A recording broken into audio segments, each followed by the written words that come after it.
नाथ भाई और भौणी मैंने पुणी स्वागत गोटे मिनी ब्लॉक रे आओ आज एबे अच्छी Asia biggest stadium football stadium Salt Lake stadium Kolkata Salt Lake stadium देखी पार्टी सामने देखु।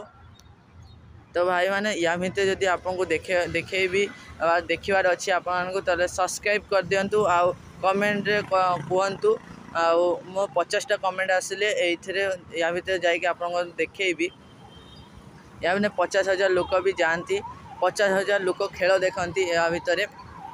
तो ये बड़ बड़ खेल भी वर्ल्ड कप खेल भी ये हो देखु या स्टैचू फैचू अच्छी आउ सामने रे या भितर भी बहुत स्टैचू अच्छी ये बहुत बड़ स्टेडियम गोटे एशिया बिगेस्ट स्टेडियम कह जाए।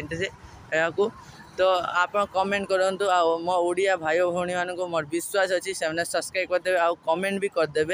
तो आप प्लीज कहतु कमेंट करूँ 50टा कमेंट हेले मु या भितर आपको घुरेबी।